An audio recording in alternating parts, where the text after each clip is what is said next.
Hello friends, welcome to Krishna's kitchen.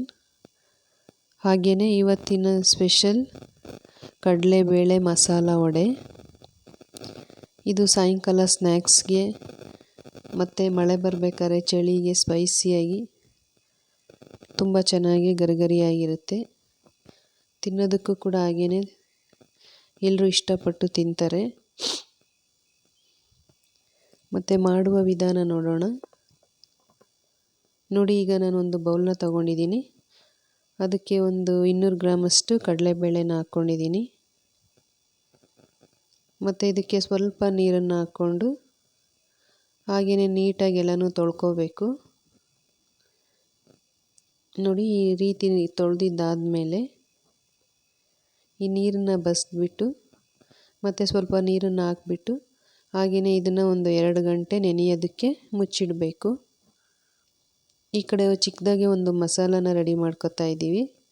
ಹಸಿಮೆಣಸಿನ್ಕಾಯಿ, ಶುಂಠಿ, ಬೆಳ್ಳುಳ್ಳಿ, ಸ್ವಲ್ಪ ಪುದೀನ ಹಾಕ್ಕೊಂಡ್ಬಿಟ್ಟು ತರಿಯಾಗಿ ರುಬ್ಬಿ ಇಟ್ಕೊಂಡಿದ್ದೀವಿ.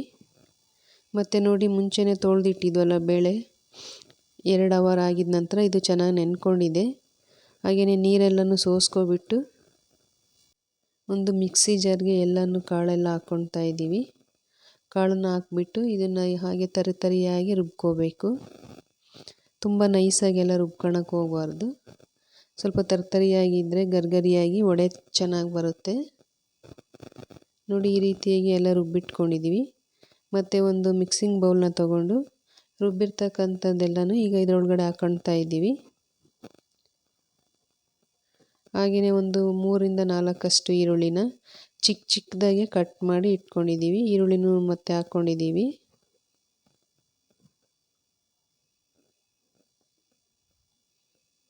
ಮತ್ತು ಮುಂಚೆನೇ ರುಬ್ಬಿಟ್ಕೊಂಡಿರುವಂಥ ಸ್ವಲ್ಪ ಮಸಾಲ, ಹಾಗೆಯೇ ಸ್ವಲ್ಪ ಕೊತ್ತಂಬರಿ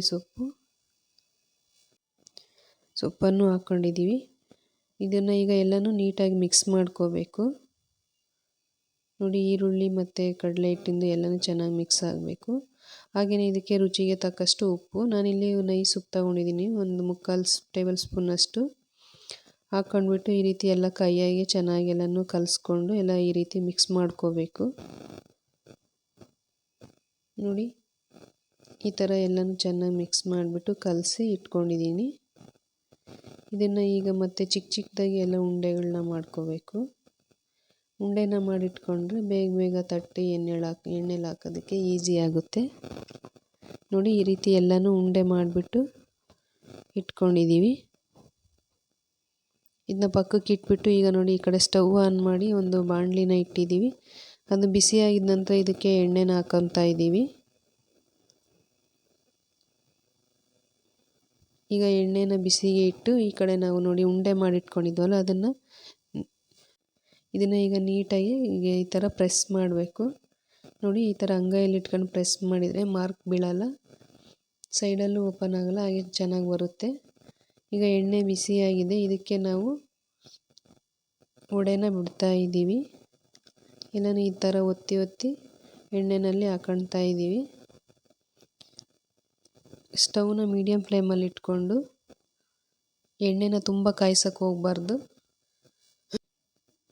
ನೋಡಿ, ಈ ರೀತಿ ಎಲ್ಲ ಕಲರ್ ಚೇಂಜ್ ಆಗ್ತಾ ಇದ್ದಾವೆ. ಈಗ ಈ ಥರ ಚೇಂಜ್ ಆಗಬೇಕು ಮತ್ತು ಎಲ್ಲ ಚೆನ್ನಾಗಿ ಬೇಯಬೇಕು. ಉರಿ ಜಾಸ್ತಿ ಇಟ್ಕೊಂಡು ಬೇಯಿಸೋಕೆ ಹೋದರೆ ಕಲರ್ ಚೇಂಜ್ ಆಗ್ತವೆ ಮತ್ತು ಸೀದೋಗ್ತವೆ, ಬೇಯೋದಿಲ್ಲ. ಹಾಗಾಗಿ ಸಣ್ಣ ಉರಿನಲ್ಲೇ ಒಂದು 4ರಿಂದ 5 ನಿಮಿಷ ಹಾಗೇನೆಲ್ಲ ಫ್ರೈ ಮಾಡ್ಕೊತಾ ಇದ್ದೀವಿ. ನೋಡಿ, ಈ ರೀತಿಯಾಗಿ ವಡೆ ರೆಡಿಯಾಗಿದ್ದಾವೆ. ಈಗ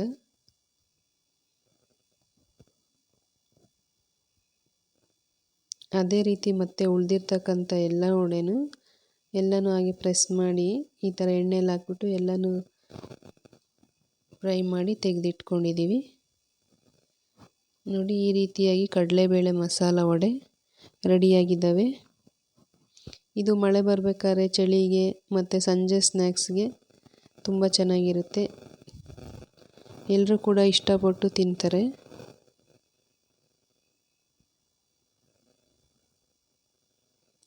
ಹಾಗೆಯೇ ವಿಡಿಯೋ ಇಷ್ಟ ಆದರೆ ಲೈಕ್ ಮಾಡಿ, ಶೇರ್ ಮಾಡಿ, ಕಮೆಂಟ್ ಮಾಡಿ ಮತ್ತು ಕೃಷ್ಣಾಸ್ ಕಿಚನ್ಗೆ ಸಬ್ಸ್ಕ್ರೈಬ್ ಮಾಡಿ. ವಿಡಿಯೋ ನೋಡಿದ್ದಕ್ಕಾಗಿ ಧನ್ಯವಾದಗಳು.